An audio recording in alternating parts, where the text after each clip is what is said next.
अमृता, दिल छूने वाली कहानी सच जानकर रूह कांप उठेगी। जबलपुर के एक संपन्न एवं पढ़े लिखे परिवार में अमृता नाम की लड़की का जन्म हुआ। परिवार में माता पिता के अलावा 3 भाई तथा एक बड़ी बहन थी। अमृता अपने सभी भाई बहनों में सबसे छोटी थी। बचपन से ही कुशाग्र बुद्धि तथा समझदार थी। साधारण नाकनक्श, पतली दुबली, लंबी कदकाठी एवं घुटनों तक लंबे घने बालों की स्वामिनी थी। हमेशा कक्षा में प्रथम आना तो जैसे उसका जन्मसिद्ध अधिकार था।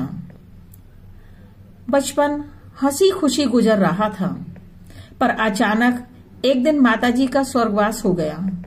माताजी का यूं चले जाना उसको अंदर तक तोड़ गया, लेकिन फिर भी अपने आप को संभालते हुए पढ़ाई पर आंच नहीं आने दी। अपना करियर बनाने में लगी रही। अभी पढ़ाई समाप्त भी नहीं हुई थी कि फिर अचानक पिताजी का स्वर्गवास हो गया। अब की बार वह बिखर गई। पिताजी के स्वर्गवास ने उसे झकझोर दिया, पर हिम्मत नहीं हारी और पढ़ाई का सिलसिला आगे चलाती रही।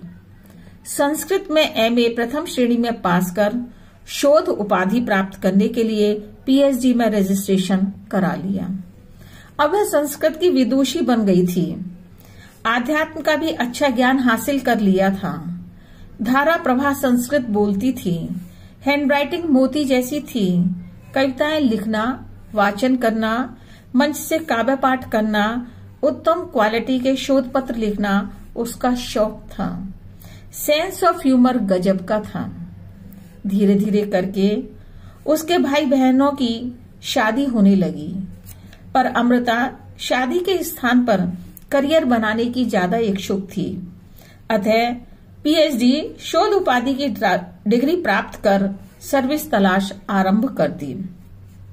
होशियार तो थी ही, इसलिए सर्विस प्राप्त करने के लिए ज्यादा मेहनत नहीं करनी पड़ी। मेरठ यूनिवर्सिटी के एक कन्या महाविद्यालय में 1983 में संस्कृत प्रवक्ता के पद पर आसीन हो गई। मृदुभाषी एवं सरल स्वभाव की होने के कारण छात्राओं में प्रिय होने में देर नहीं लगी। बहुत मेहनत एवं लगन से पढ़ाती थी। हरेक को अपने स्वभाव के कारण अपना बना लेती थी। उसी महाविद्यालय में कार्यरत डॉक्टर उमा रानी, डॉक्टर अनीता गौड़, डॉक्टर शीनू गोयल की डॉक्टर अमृता जी से बहुत अच्छी मित्रता थी। अपने मन की बातें इन्हीं लोगों से दिल खोलकर किया करती थी। 1999 में उमा रानी ने अन्य महाविद्यालय में स्थानांतरण ले लिया। फिर भी अमृता और उमा रानी का प्रेम पूर्ववत चलता रहा। चौकड़ी टूट गई, परंतु एक अन्य प्रवक्ता डॉक्टर राधिका बंसल जुड़ गई और चौकड़ी ही बनी रही। और यह ऐसी चौकड़ी थी कि जहां भी जाते साथ साथ जाते, शॉपिंग साथ साथ करते, एक जैसी चीजें खरीदते, यहाँ तक कि कई बार चारों एक जैसी ड्रेसेस भी ले लेते थे। ऐसा नहीं था कि अमृता की महाविद्यालय की अन्य शिक्षिकाएं मित्र नहीं थी, पर अनीता, शीनू और राधिका से घनिष्ठता बहुत अधिक थी। समय ऐसे ही अच्छे से गुजर रहा था। अब अमृता की उम्र करीब 28 वर्ष हो गई थी। उसके बड़े भाई बहन उसकी शादी करने की बात ही नहीं सोचते थे, बात ही नहीं करते थे। फिर मित्र मंडली ने यह कार्य संभाला और उससे शादी करने का आग्रह किया। पहले तो मना करती रही, परंतु ज्यादा दबाव डालने पर तैयार हो गई। महाविद्यालय की तत्कालीन प्राचार्य प्रोफेसर मीता आनंद द्वारा भी अनेकों बार समझाया गया और वह भी यह चाहती थी कि अमृता अपना घर बसा ले। अब देखने दिखाने का सिलसिला शुरू हुआ। जब लड़के देखने आते तो कई बार स्वयं रिजेक्ट कर देती और कभी लड़के रिजेक्ट कर जाते। काफी दिनों तक ऐसा चलता रहा और फिर एक दिन उसने शादी करने का प्रस्ताव बिल्कुल ठुकरा दिया एवं आजीवन कुंवारी रहने का निश्चय कर लिया तथा अंत तक अपने वचन को निभाया भी। शायद यही उसकी नियति में लिखा हुआ था। हाँ, एक और गजब की खूबी या शौक कहें उसके अंदर था। वह हाथ की रेखाएं देखकर अच्छी प्रेडिक्शन भविष्यवाणी कर लेती थी। जब कभी भी उसकी फ्रेंड्स फ्री होती थी, उसको कहती, अमृता जी जरा हाथ देखकर तो बताइए क्या कहती हैं रेखाएं, कैसा है हमारा भविष्य। शीनू के हस्बैंड तो जब भी उनसे मिलते थे हमेशा हाथ देखने के लिए ही कहते थे तथा दोनों खूब राजनीति पर बहस करते थे। कभी कभी तो वह कुछ भी नहीं बताती थी, मजाक में टाल देती थी, पर जब बताती थी तो बिल्कुल सही भविष्यवाणी करती थी। बात 1985-86 की है। अमृता और शीनू महाविद्यालय की एक छात्रा के बार बार आग्रह करने पर उसके घर गए। बातों ही बातों में उस छात्रा की मदर ने अमृता से हाथ देखकर अपनी बेटी की शादी के विषय में बताने का आग्रह किया। अमृता ने हाथ देखकर कहा, जल्दी ही हो जाएगी, आप चिंता क्यों करती हैं। जब शीनू और अमृता वहां से वापस आ रहे थे तब वह रास्ते में बोली, पता है शीनू, इस लड़की की शादी तब होगी जब इसके एक भाई की डेथ हो जाएगी। उस छात्रा के 2 भाई थे। सुनकर बड़ा खराब लगा, पर बात आई गई हो गई। महाविद्यालय में ग्रीष्मकालीन अवकाश हुआ। सभी अपने अपने घर चले गए। अमृता भी अपने बड़े भाई के पास जोधपुर चली गई। ग्रीष्मकालीन अवकाश समाप्त होने पर पुनः गर्मजोशी के साथ सभी अध्यापिकाएं महाविद्यालय में आईं। छुट्टियों में क्या क्या किया खूब चर्चा हुई। चर्चा के बीच उस छात्रा के भाई की डेथ भी बीच में आ गई। अमृता और शीनू एक दूसरे का मुंह देखने लगे। यद्यपि अमृता तो डेथ की बात कहने के बाद भूल गई थी, परंतु जब शीनू ने उसको याद दिलवाया कि आपने ऐसा कहा था, तो बोली, मुझे बिल्कुल भी याद नहीं है। पर शीनू होने को कौन टाल सकता है। तो ऐसी थी उनकी प्रेडिक्शन पावर। पर हाथ देखकर औरों का भविष्य बताने वाली शायद अपना भविष्य देखना भूल गई। इन्हीं उतार चढ़ावों के साथ समय गुजरता जा रहा था। अब अमृता को जीवन में अकेलापन कभी कभी खलने लगा था, पर किसी को शेयर नहीं करती थी। अपना अकेलापन दूर करने के लिए उसने अपने भतीजे को साथ रख लिया, पढ़ाया लिखाया, शादी करवाई। पर दुर्भाग्यवश वह भी एक रोड एक्सीडेंट में अल्पायु में ही उन्हें छोड़कर भगवान को प्यारा हो गया। उसकी डेथ ने अमृता को अंदर तक तोड़ दिया, जिंदगी से निराश कर दिया, गुमसुम सी रहने लगी। किसी भी अच्छे या बुरे कार्य में जाना बंद कर दिया। कहती थी, मेरा मन नहीं करता कहीं भी जाने आने को। आगे चलकर उन्होंने महाविद्यालय की एक छात्रा नीलू को अपनी मुंह बोली बेटी बनाकर साथ रख लिया और खूब प्यार दिया। MA, PhD करवाई और सर्विस लगवाने के बाद शादी भी करवाई। उस मुंह बोली बेटी का बेटा अमृता को नानी कहता था। नीलू भी उसको मातृवत प्यार करती थी। नीलू ने भी उसके आखिरी दिनों में सेवा कर प्यार का खूब कर्ज चुकाया। समय का पहिया दौड़ता रहा।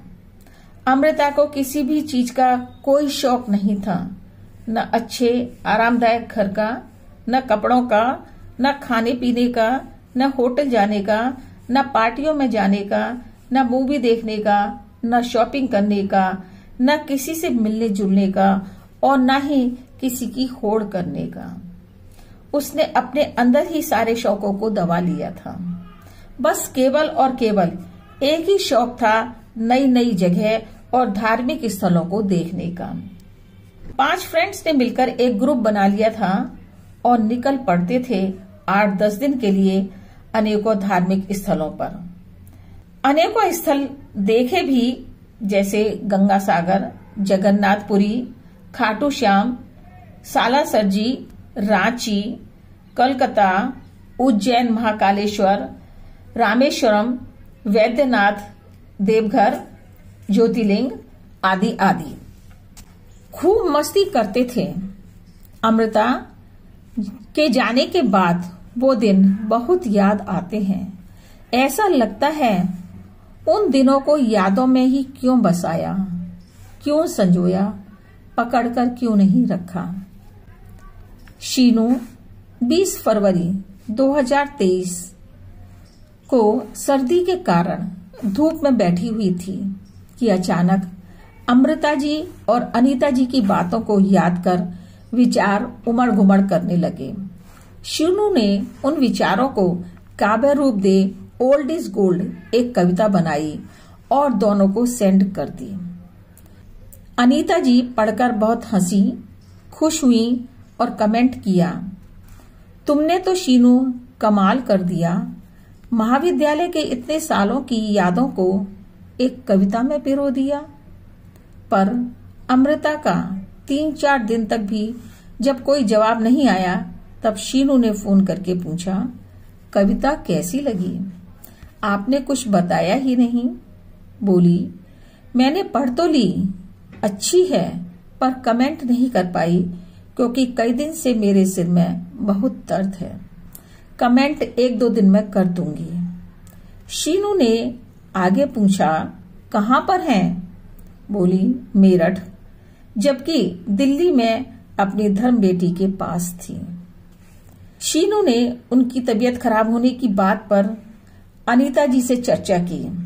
अनीता जी ने कहा, केवल सिर दर्द ही नहीं है, बल्कि कुछ और भी प्रॉब्लम है, हमें बता नहीं रही है, क्योंकि आजकल वह न तो किसी से मिलने को तैयार है, कहाँ पर है नहीं बताती, वीडियो कॉल पर बात करने को राजी नहीं, कहती है कमजोर होने के कारण मेरी शक्ल बहुत खराब हो गई है, किसी को दिखाने लायक नहीं रही है, अब किसी से मिलने का मन नहीं करता। बीमार थी पर ठीक से इलाज नहीं करवा रही थी, जैसे जिंदगी से वैराग्य हो गया था और अपने आप को स्लो पॉइजन देकर खत्म कर रही थी। अगर दवा ले भी आती थी तो खाती नहीं थी, अस्पताल जाने को तैयार नहीं होती थी। ऑक्सीजन की कमी हो गई थी पर ऑक्सीजन नहीं ली। आखिरी दिनों में बहुत जिद्दी हो गई थी। हालचाल पूछने के लिए फोन करते तो या तो रिसीव नहीं करती थी या किसी से कहलवा देती कि अभी सो रही हूं, बाद में कर लूंगी, और फिर नहीं करती थी। अमृता ने अनीता जी को अपनी तबीयत खराब होने का किसी से भी जिक्र करने को मना कर दिया था। अपने दुख दर्द अपने अंदर ही छुपा कर रखती, बांटती नहीं थी। अपने आखिरी दिनों में मुंह बोली बेटी के घर से भाई के घर चली गई थी, क्योंकि बेटी को अपने ससुराल के फंक्शन में जाना था और उसकी अकेले रहने लायक हालत नहीं थी। अपनी धर्म बेटी को पहले से ही पसंद करके अपनी फोटो देकर यह कहा कि जब मैं न रहूं तब ये मेरी फोटो दीवार पर लटकवाना। अपने डेथ से 3-4 दिन पहले भाई बहनों को शॉपिंग करवाई। अपने को छोड़कर सभी के ऊपर खूब खर्च किया। एक स्कूल बनवाना चाहती थी पर दुर्भाग्यवश ऐसा न हो सका। स्कूल का नाम अपने नाम पर रखना चाहती थी, जमीन भी खरीद ली थी। स्कूल तो अब बन गया पर स्कूल का नाम उनके नाम पर न रखकर आधारशिला रखा गया है। सभी की इच्छाओं की पूर्ति करने वाली की अंतिम इच्छाएं भी पूरी नहीं की गईं। करोड़ों रुपया छोड़कर गई, फिर भी अंतिम संस्कार के सारे संस्कार भी पूरे विधि विधान से नहीं किए गए। जिंदगी भर हर जगह सहारा ढूंढा, अंत में भगवान के द्वार का ही सहारा मिला। इतनी अधिक समृद्ध होने के बाद भी अमृता अपने आप को हीन समझती थी। उसकी मन की इच्छाएं उसके मन में ही रह गईं, जैसे वृद्धाश्रम बनवाने की, गरीब बच्चों की पढ़ाई के लिए एक ट्रस्ट बनवाने की। ऐसी अनेक शुभ इच्छाओं की स्वामिनी एक एक सांस के लिए संघर्ष करती हुई 18 अप्रैल 2023 को लंबी यात्रा पर बिना मोबाइल लिए और बिना किसी को बताए अकेली ही निकल गई। अमृता का असमय चले जाना यह सिखाता है हमें अपनों से मिलते जुलते बातचीत करते रहना चाहिए, क्योंकि कुछ पता नहीं कब कौन चला जाए और हम हाथ मलते रह जाएं और फिर कहें यार हम तो मिल भी नहीं पाए। अमृता अक्सर बातों ही बातों में कहती थी कि जब मैं मरूंगी तो मेरे लिए कौन रोएगा, क्योंकि मैं तो अकेली हूं। उस समय तो यह बात मजाक में आई गई कर देते थे, परंतु पार्थिव शरीर को देखकर उसके कहे हुए शब्द बार बार मस्तिष्क में कौंध रहे थे। उस दिन उनके सभी चाहने वालों की आंखें अश्रुपूरित एवं नम थी, मानो मन ही मन कह रहे थे कि उठो और देखो तुम्हारे लिए कौन नहीं रो रहा है। मन कर रहा था कि जबरदस्ती उठाकर दिखाएं, पर काश यह सब संभव होता। किसी भी व्यक्ति को उसकी धन दौलत या सुंदरता के कारण नहीं, बल्कि सद्गुणों, अच्छाइयों और आदर्शों के कारण याद किया जाता है। 10 जुलाई को उसके 70वें जन्मदिन पर साथ बिताए दिनों की बहुत याद आई, काफी बेचैनी भी रही। शीनू ने अपनी मित्र अनीता जी को भी कहा, वह भी बहुत दुखी थी। यह एक पढ़ी लिखी लड़की की दर्द भरी दिल छूने वाली जीवंत कहानी है, जो लंबे सफर पर जाने से पहले बीती।